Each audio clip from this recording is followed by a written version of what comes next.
Welcome to the session on Health Department Strategies for Implementing Health in All Policies, or HiAP, to reduce and prevent lead exposure.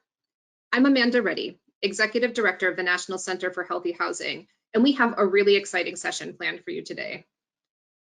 Next slide. We'll start by providing a high-level overview of Health in All Policies approach, including some insight into the how-tos of HiAP and what implementation really looks like. We'll also briefly share a little bit about the unique HiAP and Lead Collaborative. And for those of you who might need a refresher on their high school chemistry, the PB you see on the screen there is the chemical symbol for lead from the periodic table of elements. Then we'll dive into the heart of today's presentation, and we'll spend the most time hearing from 3 of the communities, 2 cities, Louisville and Boston, and 1 state, Idaho, that have been working to use a HiAP approach to tackle childhood lead poisoning. And then finally, we'll take a few minutes near the end to share some tools and resources. We know you're going to leave feeling inspired by what you hear from these communities today, and we want to make sure that you leave feeling equipped to take steps to implement a HiAP approach in your own state, county, or city. And before we dive in, I'd like to also acknowledge the national partners that make this collaborative work. We'll hear a little bit more about them later on. Next slide. As you listen to the presentation today, think about whether you may already be using a HiAP framework, even if you aren't used to thinking about it that way. As you hear about the elements of HiAP, you may recognize this framework as something that's already occurring somewhat organically in your community. For example, you may already have a lead poisoning prevention coalition that includes public-private partnerships, community organizations, or grassroots groups.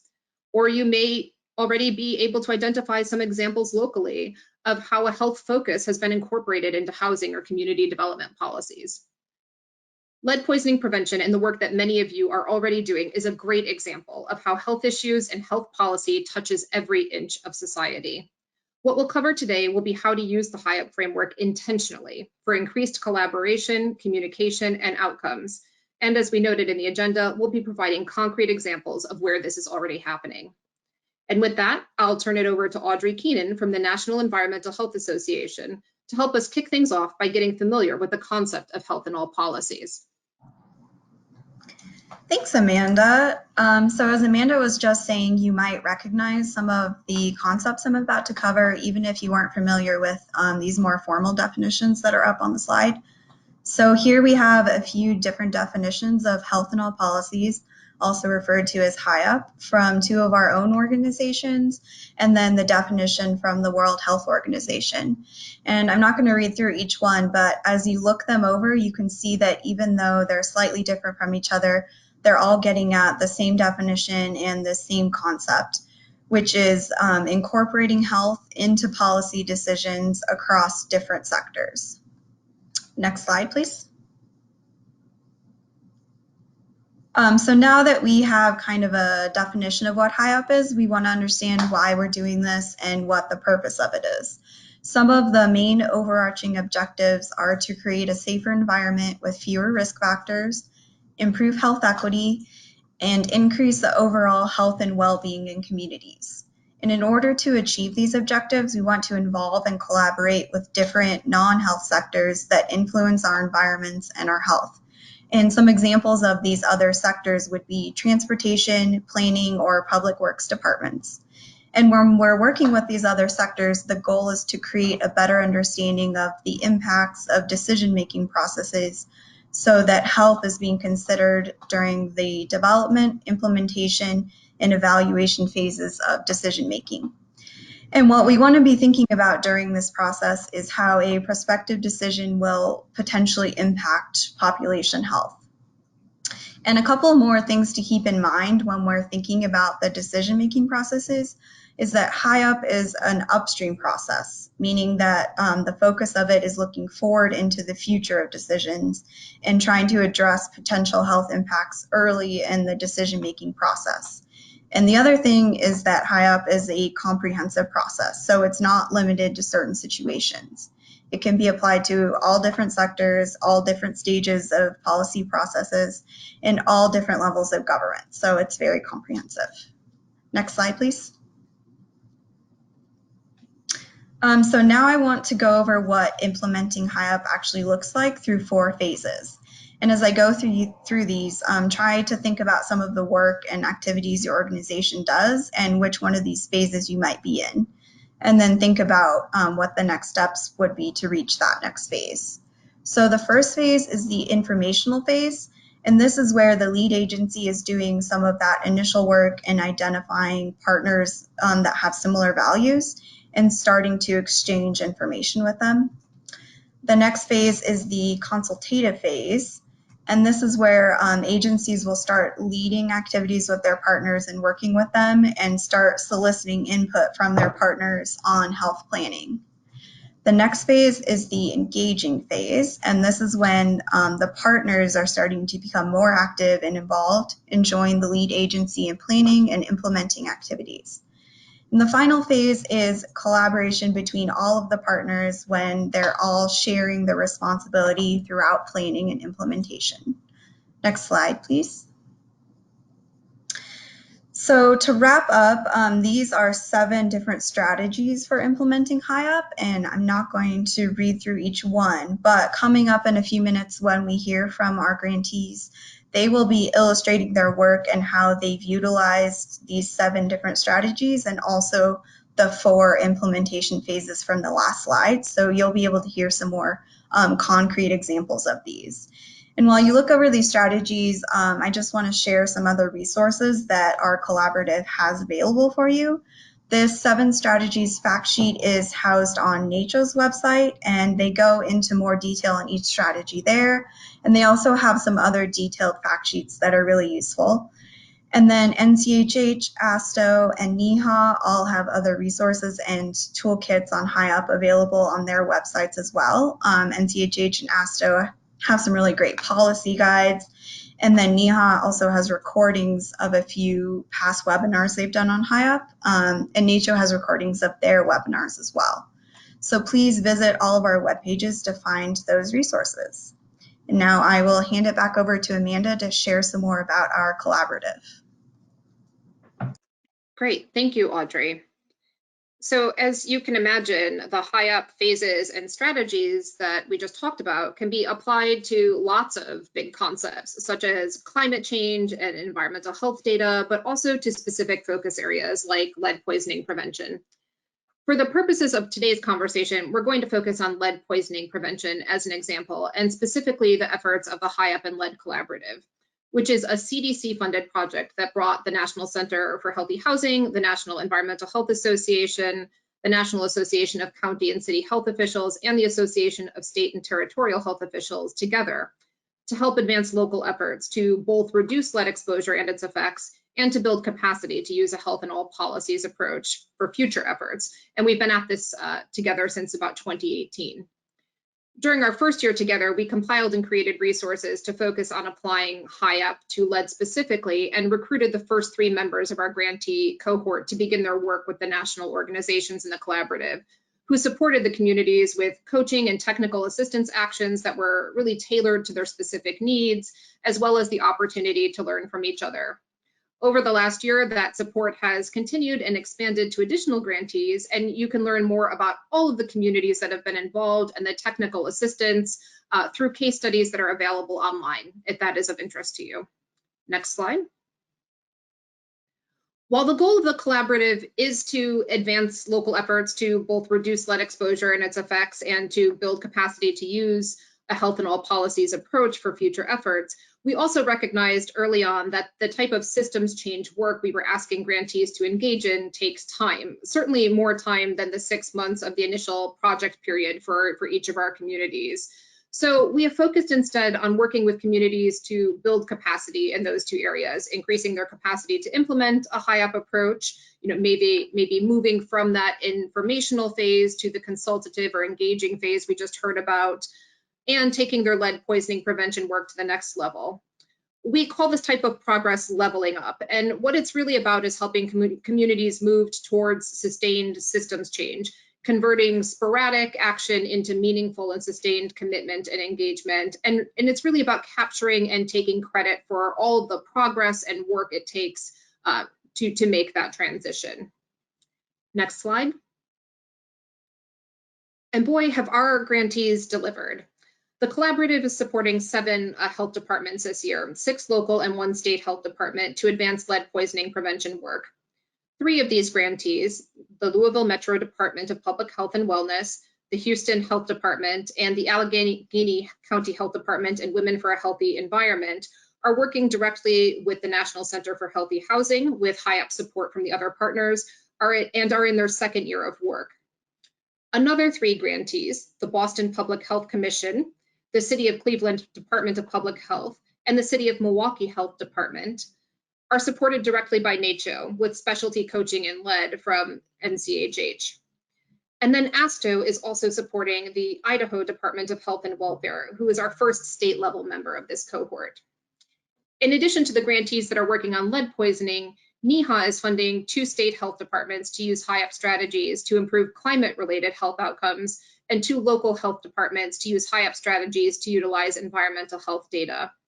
The health departments being funded by NCHH are the Vermont Department of Health, the Washington State Department of Health, the Florida Department of Health in Pinellas County, and the Reno County Department of Health. They won't be the focus of today's presentation, but help to underscore how a HiAP approach can be used to tackle a range of environmental and public health challenges. These grantees are all doing extraordinary work, utilizing a range of different strategies from improving data systems and data quality, building coalitions, improving referral mechanisms and workflows, building new cross-sector partnerships, working to adopt proactive rental inspection programs, piloting new community engagement strategies, and more. And like many of you, they're also having to respond to a changing landscape as they figure out how to do all of that in the midst of a global pandemic. We'd really love for you to hear all of their stories, but we're going to be focusing on just 3 communities today. And with that, let me hand it over to Gabrielle Gassaway, who is the Community Health Supervisor with the Childhood Lead Poisoning Prevention Program at the Louisville Metro Department of Public Health and Wellness and one of our first-year grantees. Hi, so I want to start first by painting an image of kind of where our health department was coming into this project. In 2006, we actually established a Center for Health Equity, which is one of the first of its kind. And over the course of several years, by 2018, had expanded to about 40 personnel. And so that division very much focuses on social determinants of health, health disparities, and what the role of the health department and other government agencies in the city, their role is in addressing the larger approach of equity issues in our community.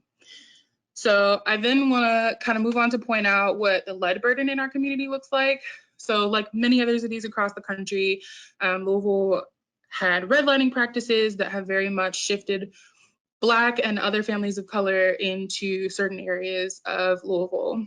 And so the map to the left shows the density of blood lead level tests where they're greater than 5 micrograms per deciliter within certain census tracts and zip codes. And so West Louisville is a predominantly Black area in the city, and that is where most of the children with blood lead poisoning reside in our city. And so a lot of our efforts are focused in that area. Unfortunately, our program is very small compared to the burden that we have. We carry about 150 cases of 5 or higher micrograms per deciliter cases, and there are 3 of us on my team. And so capacity is definitely a concern for us while taking on extra projects and moving into this work. It was important for us to think about how we could leverage collaboration across sectors and agencies and nonprofit partners, et cetera. So the snippet of that map picture is from our health equity report, which our Center for Health Equity publishes every few years. It sort of serves as a community health assessment. And so we really focus on examining systems of power and how they contribute to root causes. And so I won't talk about all of our different areas in which we work. Feel free to click that link and go check out the health equity report. But specifically around lead poisoning, the root causes that we identify and focus on our housing, the environmental quality, and neighborhood development. And also a huge part of what the Center for Health Equity does is have and create dialogue around health disparities and how different local metro government agencies play a role in addressing those disparities. And so there's a lot of cross-agency collaboration. Next slide. So I won't go into each one of these bullet points, but Audrey definitely pointed out kind of the highlights of these implementation phases earlier. And we definitely, I think, took an all or nothing approach to working on working with NCHH and on this HiAP project. Next slide.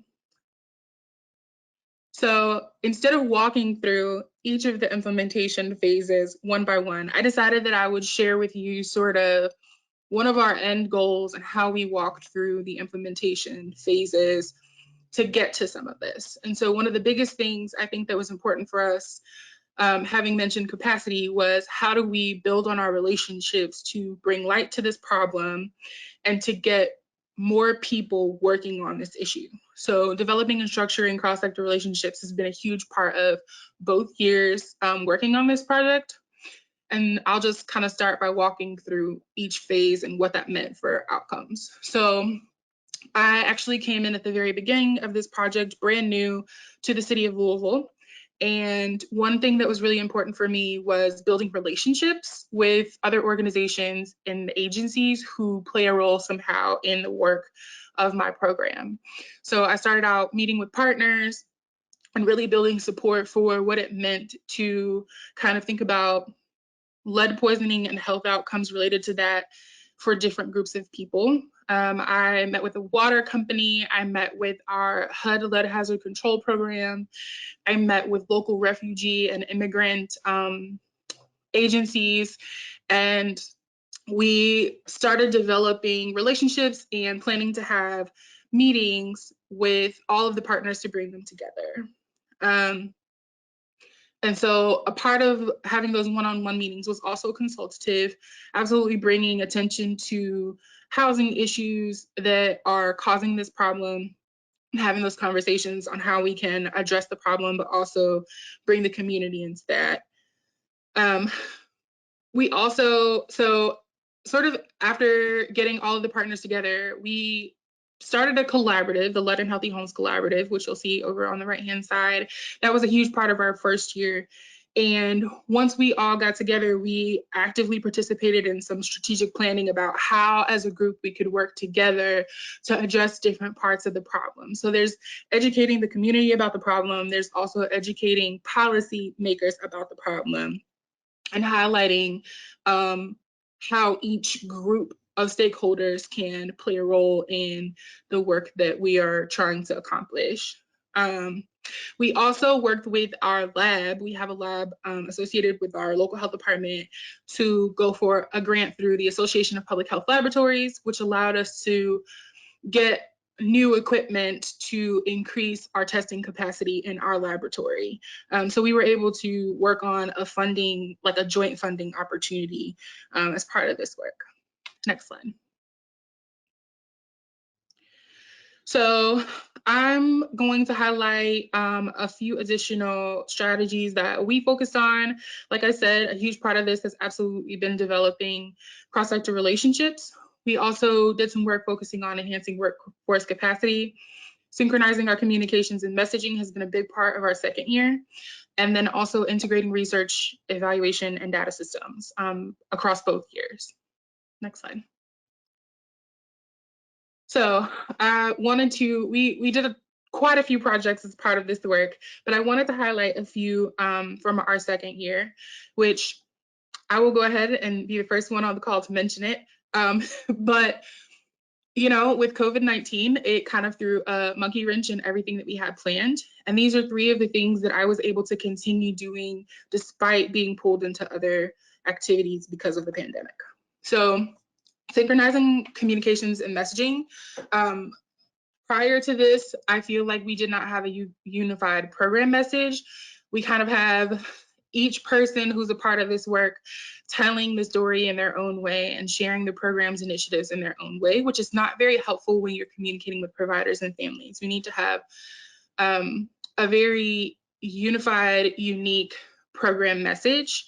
So I've been working with a graphic designer and some internal folks to update our education materials for different groups of stakeholders. So pregnant women, families who have elevated blood levels, or children with elevated blood levels, excuse me, and then also provider education, because all of those different areas, education look different.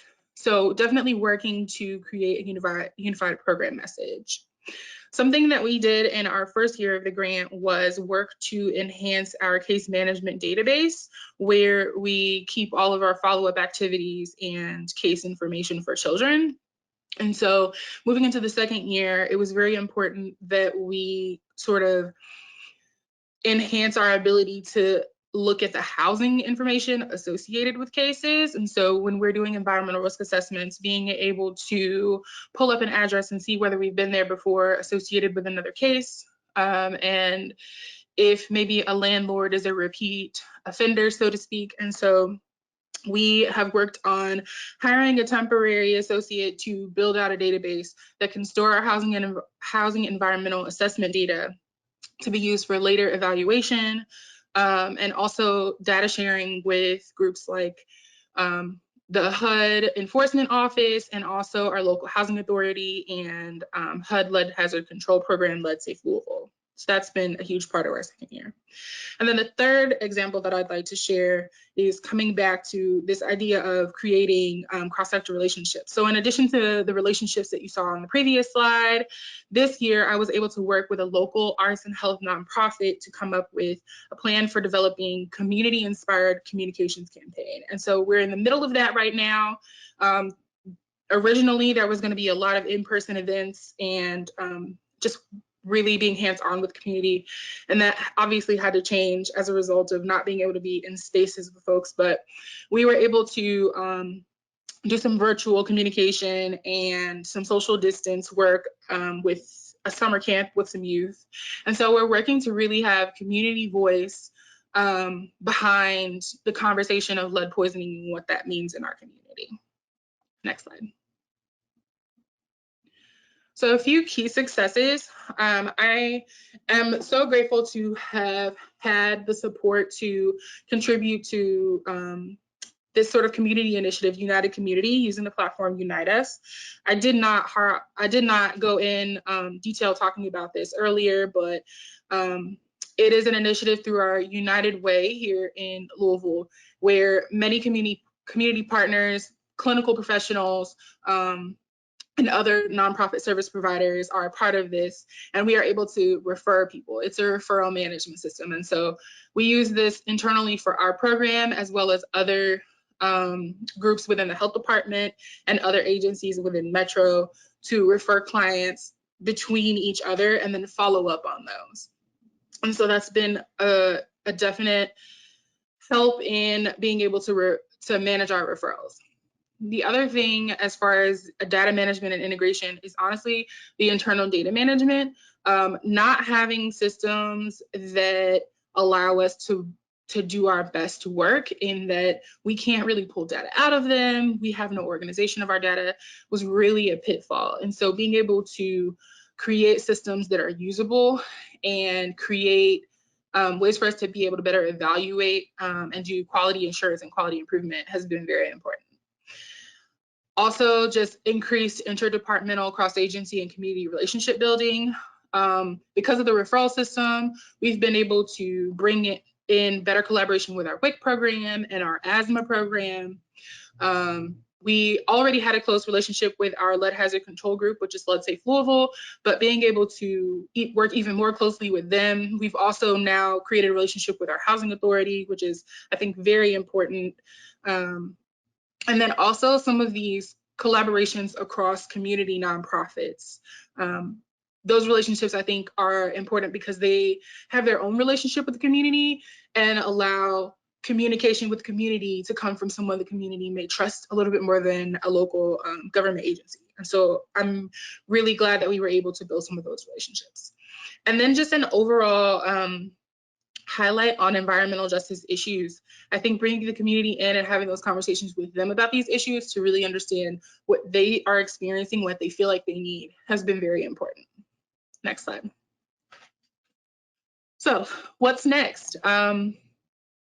I think that this funding has created a lot of flexibility that some other funding opportunities do not. And so I'm hopeful that we can seek out more opportunities that resemble this one.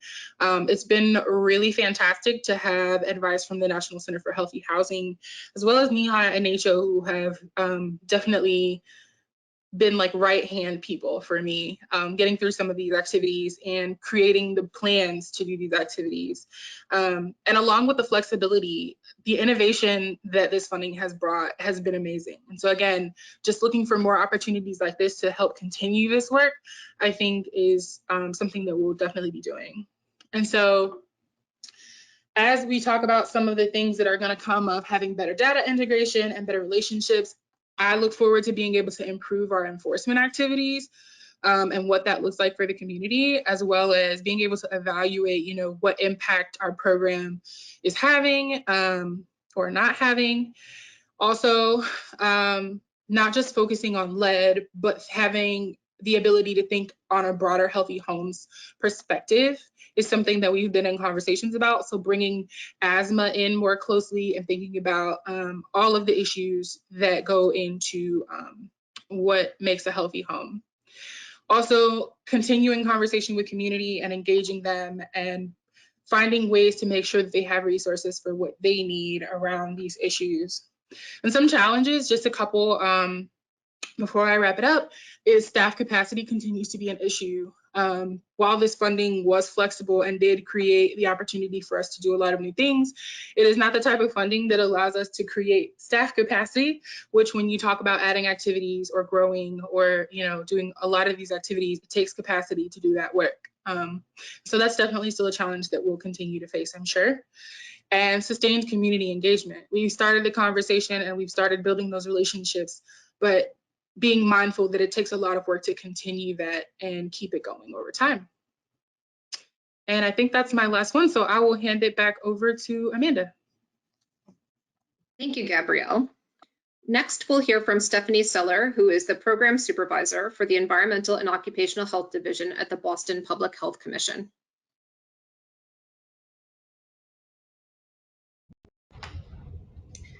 Hi, everyone. Thank you so much to NCHH, NCHH, NACHO, and ASTHO for allowing us to join this presentation. As mentioned, my name is Stephanie Seller, and I'm the Program Supervisor in the Environmental and Occupational Health Division at the Boston Public Health Commission.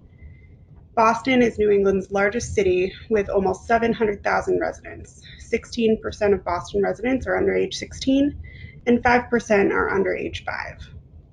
Boston's housing is the third oldest in the country, with a median age of between 50 and 61 years. 72% of Massachusetts housing was built before 1980. Together, this means that much of it contains lead paint.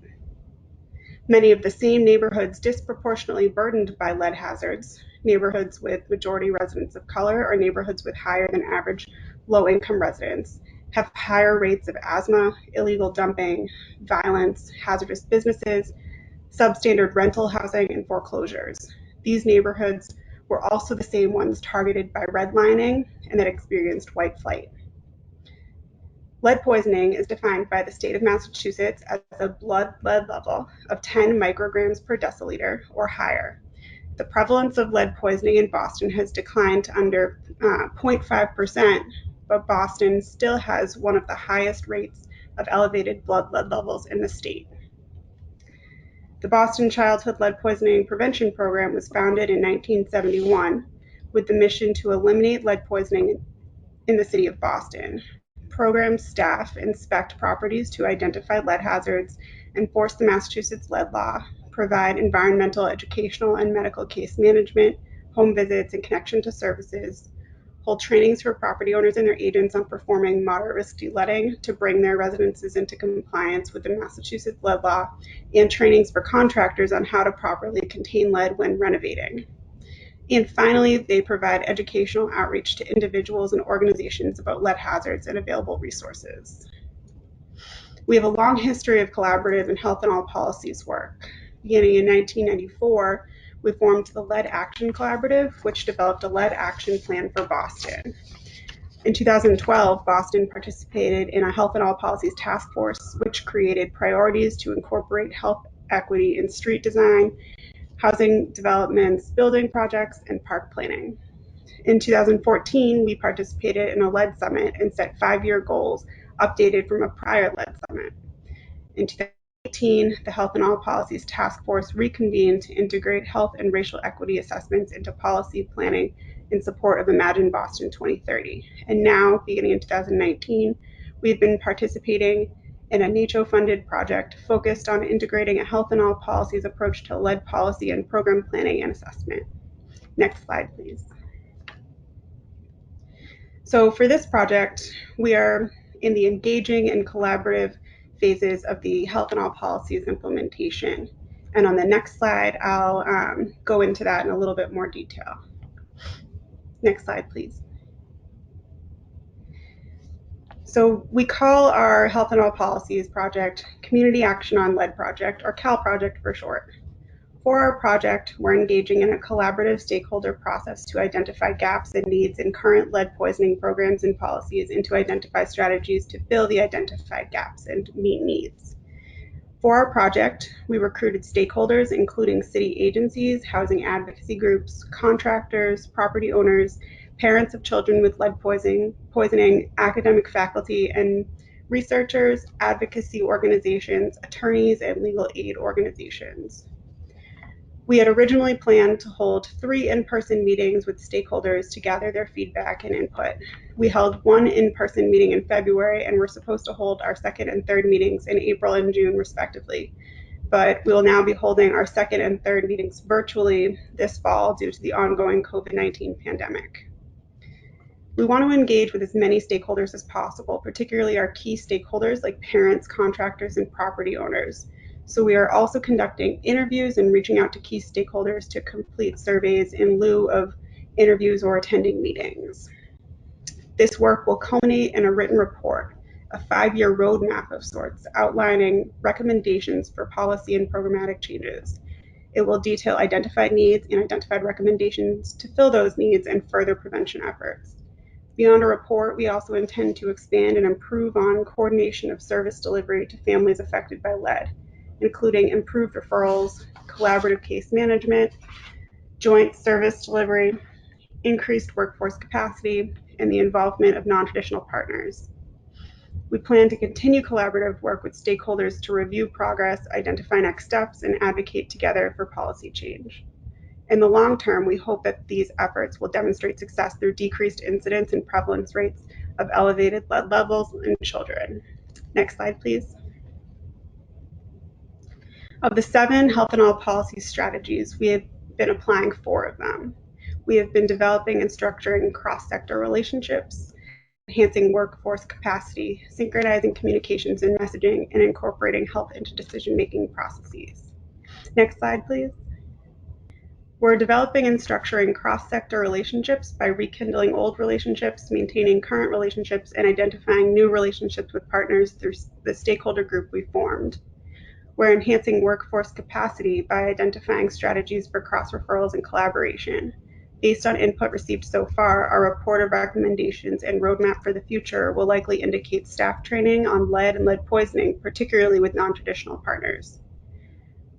We're synchronizing communications and messaging by collaborating with others to develop plans for shared messaging, outreach strategies, and policy changes. And finally, we're incorporating health into decision-making processes through our report, which will summarize our work group's work developing a roadmap plan of policy changes and program planning, all of which is informed by health and health data. This will form the basis for work to modify local and state regulations and implement new programs or program activity. Next slide, please. As mentioned earlier, we've reached out to almost 300 stakeholders and potential partners and engaged with around 75 of them to date. Stakeholders and partners include city agencies, housing advocacy groups, contractors, property owners, parents of children with lead poisoning, academic faculty and researchers, advocacy organizations, attorneys, and legal aid organizations. Before COVID-19, we conducted one in-person stakeholder meeting and conducted 12 brief in-person interviews with parents of children with lead poisoning. Because of COVID-19, all project activities were put on hold between March and June. Also, because of COVID-19, we received an extension on our project period through December 2020. Instead of holding two additional in-person meetings as we planned, we will be holding 2 virtual meetings in October. We are collecting additional feedback from parents, contractors, and property owners via survey in lieu of interviews. Next slide, please. This funding has allowed us to think more creatively about the way we are doing our work, particularly in light of COVID-19. We intend to maintain the Community Action on Lead stakeholder group as a network of partners with whom to implement our roadmap of recommendations that will be produced by this project. We will also be identifying additional partners and funding to explore new post-COVID-19 outreach and cross-referral processes that were inspired by Cal Project conversations. We have recently submitted 2 applications to the EPA for funding this work and are hopeful that we'll hear back affirmatively from them. Thank you again for having us join this presentation. We're grateful for the funding, support, and technical assistance that we've received from NCHH and NCHH, which has allowed us to think creatively about how we do our work and how we could better work to prevent lead poisoning in the city of Boston. Thank you, Stephanie. And finally, for a state perspective on HiAP and lead, let's turn to Dr. Morgan Wilming, who is a toxicologist with the Environmental Health Program at the Idaho Department of Health and Welfare.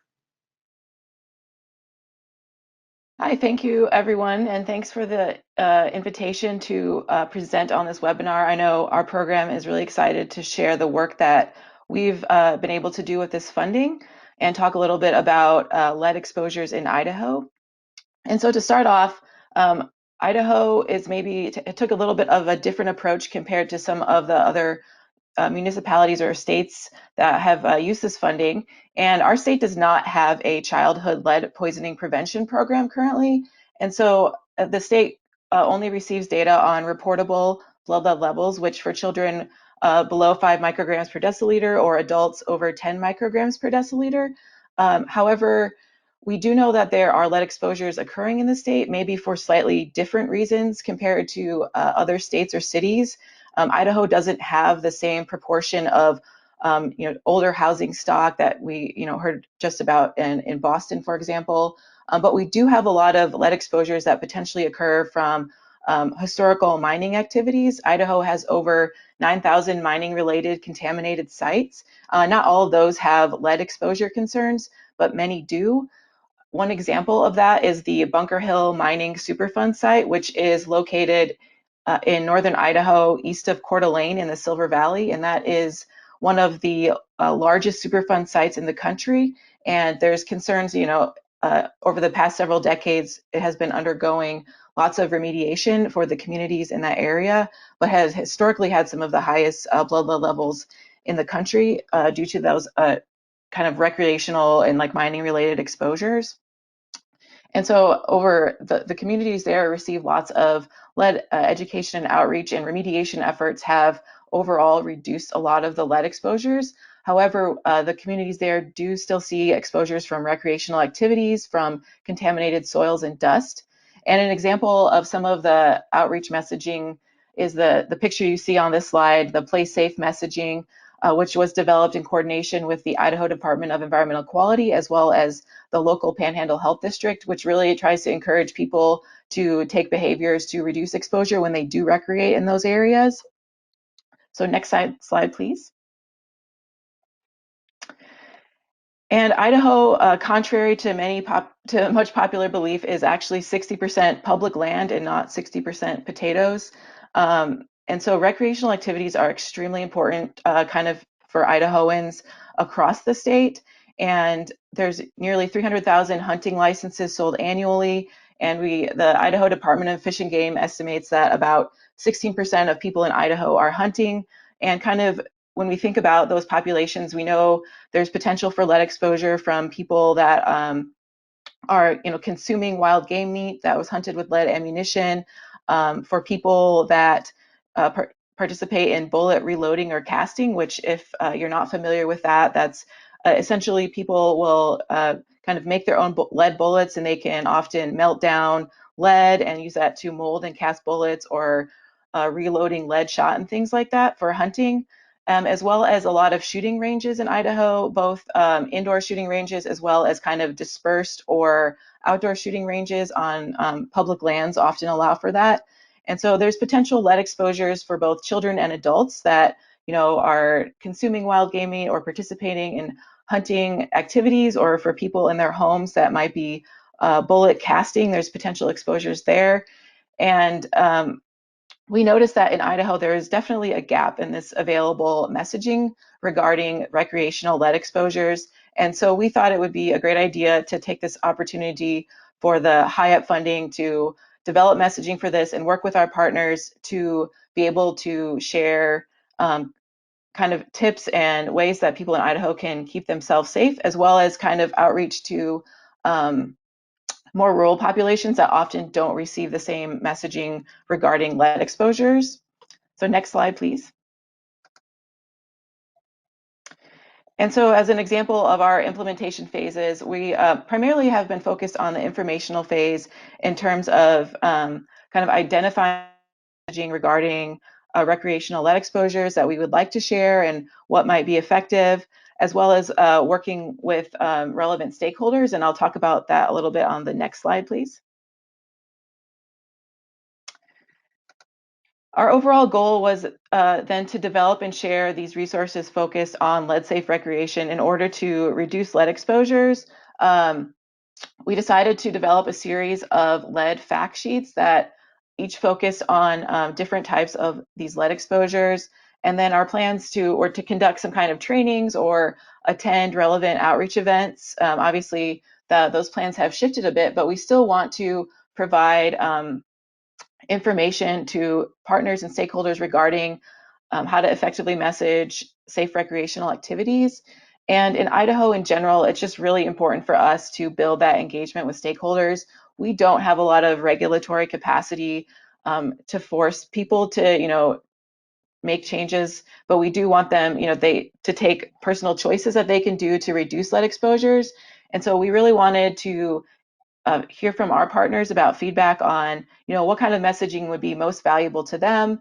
For example, we met with the Bureau of Land Management, and they shared with us, well, we see lots of people going out to these dispersed shooting areas, and during even their public lands cleanup days, we see Boy Scout troops coming out to help clean up areas where there might be lead contamination. And so for us, it's like, okay, well, that's really great to know. How can we work with these people and provide messaging on how they can safely engage in their recreational activities? We also have worked with our state's lead advisory committee, which has a lot of different partners, health partners from across the state regarding lead exposures. And so sharing that messaging with them in order to kind of spread the word on lead safe recreation. So next slide, please. And so just for a quick example, the strategies that we have primarily focused on include develop and structure these cross-sector relationships, as well as synchronizing and identifying that key communications and messaging. And I'll talk about those a little bit more on the next slide. So kind of some examples of maybe the unique relationships that we've been able to develop from this funding. We've worked with Idaho Fish and Game, as well as local public health districts. We've included collaborators from Boise State University who are very interested in lead exposures, as well as I mentioned, the Bureau of Land Management. And we are still kind of working on developing those relationships with hunting and shooting organizations, as well as shooting ranges. And it was, as I mentioned, really important to kind of gain that buy-in from all of our partners, since we don't have that same regulatory capacity, and developing key messages that would really make people take positive action to reduce lead exposures. And so that's kind of why we focus on the fact sheets, and the messaging that we really wanted to include in our fact sheets were that, people can take steps to protect themselves. Women and children are most at risk from lead exposures, and you can continue to enjoy your activities and hobbies without having to give them up. And that's really the best way that we find in Idaho that these messages will resonate with the public. And so we plan to continue to share those resources with our partners and the public going forward. Our fact sheets are currently available on our website. And if you go to the next slide, I have some examples. And so here you can see some of the fact sheets we developed. They all kind of consistent themes. We have lead in wild game meat, lead from bullet reloading, lead at indoor ranges, and we really wanted to highlight the key steps and messaging that people can take, and hopefully we'll find the fact sheets useful. On the next slide is one more example. And this is a lead at outdoor ranges, and it also shows on the right is an example of what the back of the fact sheet looks like. And we have specific call out information for, children and pregnant women are most at risk, like avoid eating and drinking while you're shooting. And, still just please choose to do these activities safely. And so those were kind of the really important key messages for these. And they are all available on our website, and we're hoping that if other states or regions want to use the fact sheets, they're more than welcome to share them with their own partners, and that would be a really, really exciting for us to know that they are being used outside of Idaho even. Next slide, please. So what's next for us? We want to continue to share our fact sheets as well as meet with obviously those meetings and trainings will have to be virtual, and kind of targeting the best way to continue that outreach. Our plans were initially to hopefully attend some, outdoor shows or sportsman shows and be able to share fact sheets, which those events, are changing or canceled. Hopefully we can find a platform to develop some virtual trainings and continue to work with our partners at Boise State University to hopefully kind of help continue that messaging on our fact sheets. And we want to continue to build collaborations and really bring in a lot of these sort of non-traditional partners. We have found that kind of when we talk to partners like our Fish and Game, they're not always comfortable sharing health messaging, and so they really look to our department, our program for providing messaging, and we've hopefully tried to create messaging that they are comfortable with sharing, and it's not going to inhibit anyone's activities. And kind of the challenge are continuing to identify the best strategies to reach the public based on the current limitations that we do have. And then as well as most people know, when you kind of develop the health messaging, it's often hard to track behavior changes from that, but hopefully we can get some positive feedback from our partners and continue to distribute the information that we do have. And with that, I will pass it back over to Amanda. Great, thank you, Morgan. So by now, we hope that those of you listening are full of both inspiration and questions about how to take the next step to use a health in all policies approach to tackle lead or other healthy homes needs in your own community. Another strength of this collaborative is the sheer volume of expertise and resources available to help folks like you do just that. In addition to the resources that you've heard about during the presentations today, Audrey mentioned previously that the national organizations involved in this collaborative have a number of fact sheets, activity maps, state and local case studies, webinars, policy guides, toolkits, implementation guides, frameworks, HiAP resource centers to help you and your team start to build your own capacity. And we're adding new resources all the time. Next slide. I also want to just stress that we're also available to answer any questions that you might have or get you connected to the right resources. Certainly, if you have any questions about the presentations that you heard today, please do not hesitate to be in touch with any of the presenters. Next slide. But I'd also like to acknowledge the other partner organizations one last time and encourage you to get to know all of them and the vast resources that they have to offer as well. I want to thank our partners, CDC, for supporting this work, today's presenters and the rest of the grantees for all of the incredible work that you do every day. And most especially, thank you to all of you who are listening today. We hope that you are leaving this session feeling both energized and equipped to use a HiAP approach to solve a pressing stop for a minute. We hope that you are leaving feeling both energized and equipped to use a HiAP approach to solve a pressing problem in your own community.